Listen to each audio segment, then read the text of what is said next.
Hi and welcome. Today we're looking at a game called LoL or League of Legends. And in particular, I'm just going to be looking at some of the features basically sort of outside of gameplay that can help you with leveling up and optimizing your champion to give you a bit of a, I guess, advantage in the actual game. Now the reason I'm doing this video is because I've noticed quite a few of my friends and people that have sort of been playing this game for a while, they can get sort of pretty high in the levels, but they don't seem to know about some of these features, and as a result of that, they're sort of not getting the full experience of the game. And so I guess because these features aren't sort of in your face and you're not forced to sort of carry them out, some people do actually just sort of miss it altogether. So let me just have a look, and I'll explain as I go. So I'm just looking at this is the normal sort of login screen that you jump into.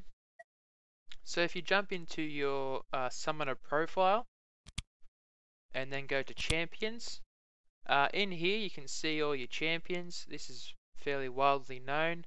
Obviously the ones that have color to them and the ones you own and the ones with the little explanation mark are the free to play at the moment. One reason I am just showing you this area, just to let you know, if you come in here, say for example if you click on Annie, you can see sort of what her stats are. So we can easily see here that she's sort of a ability power type champion. So she uses magic and that kind of thing. So particularly you'd want to build this build this champion around sort of magic or ability power attributes. Whereas if we go to someone like Ash, for example, we can see hers is more around attack power or AP, and so if we were building runes or leveling up to primarily play this champion, we would obviously do it different to how we would for Ash. So we'd more focus on attack power rather than ability power or magic. So that's just why I was quickly showing you that. The main thing I wanted to show you was first the runes area, which I find a lot of people sort of overlook. So in the runes area, when you first start the game, you have 3 different rune pages available. As you can see, 1, 2, 3. In here you can have seals, which are in the yellow, red, which are the marks, and glyphs in the blue, and quintessences, which are these larger ones. As you level up through the game, you will sort of unlock 1 or 2 more spaces to allow you to basically hold one of these runes. And as you unlock them, they sort of appear blank like that. Then you can just drag a appropriate rune over from the left hand side, drop it in place, and once you've sort of built your rune page, you can hit save. Now it's important to note each time you level up, you will receive like a new spot to hold a rune. So you should check back in here sort of fairly frequently as you're getting new to the game, so you can apply the appropriate sort of runes to your character. So as you notice, there's 3 rune pages. So for example, you might want to set up one rune page all around sort of ability power and runes to benefit those sorts of champions. You might want to set up another rune page all around attack power, and you may want to set up another rune page perhaps around defensive sort of stuff, so more for tanky type characters. Obviously if you're sort of just starting out, you probably don't have much cash in the game, so you'd want to just focus on one rune page to begin with, perhaps just in your sort of favorite type of champion. So if you like the attack power type champions, obviously the first rune page you do will be based around that.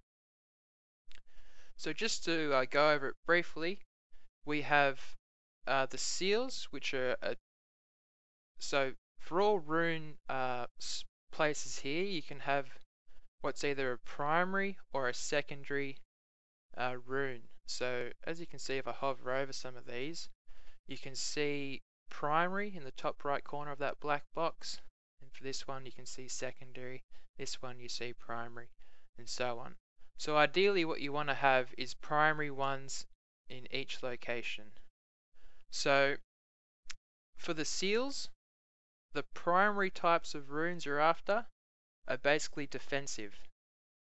So that would include sort of armor, energy regeneration, health regeneration, mana regeneration, um, all that sort of stuff, and obviously the scaling version, so scaling armor, scaling energy regeneration, and that kind of thing. So this is all around sort of the defensive. Whereas if we talk about marks, the type of runes that are primary there are the offensive type. So that's stuff like armor penetration, attack damage, attack speed, critical damage, all that sort of stuff. So as you can see, I've got some mark of attack speed, and that's listed as a primary type rune. And the reason you want primary over a secondary is simply because you actually the primary ones give you more of a benefit in that particular rune class. Then if we move over to glyph, they're more your magical type of runes. So for example, ability power, cooldown reduction, mana, magic resist, that type of thing are your sort of primary type glyphs.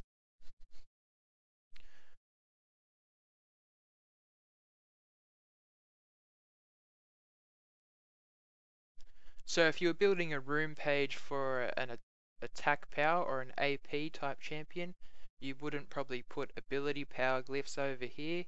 You'd probably put something like cooldown reduction, or maybe magic resist or something like that.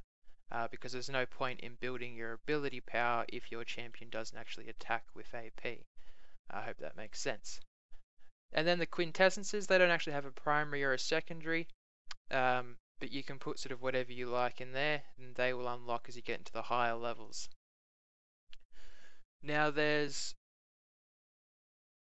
3 different tiers of runes. So I believe from level 10 and under, you get access to the tier 1, 20 and under, or 10 to 20, you get access to tier 2, and 20 and over, you get access to the tier 3. So ideally, once you reach sort of level 30, you want to have, all tier 3 runes because they're the sort of stronger ones and giving you the best benefits.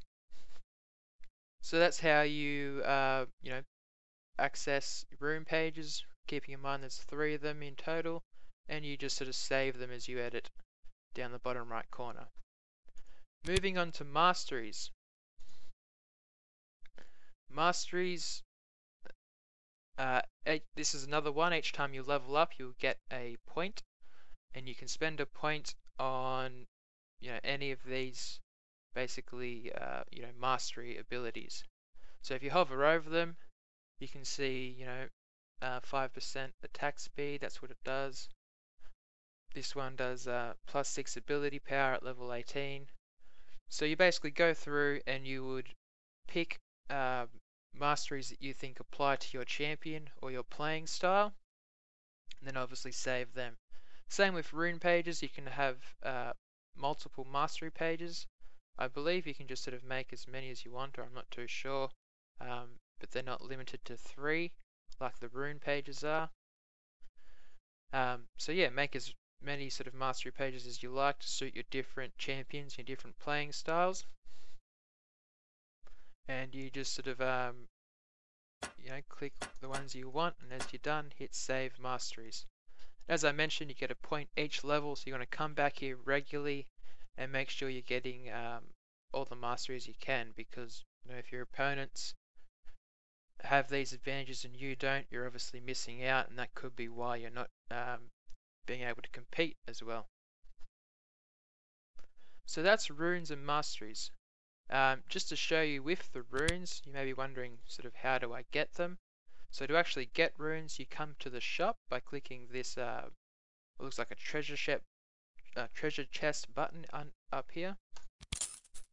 You then come to the runes section, and you can actually unlock or purchase them using your influence points that you get for sort of winning or participating in a game. Yep, so you can buy them all in here. If you are really eager, you can unlock additional rune pages if you have the money for it. But first I would recommend just getting some good runes in place and going from there. So I've just moved into your sort of champion selection screen at the pre-game, just to show you how you actually access the runes and masteries. So when you select your hero, whoever it may be, you then select the appropriate rune page or mastery page that you want to go with that champion you're selecting. Then once you've done that, just hit lock in. So that's how you can take advantage of the different pages and different setups you have in place.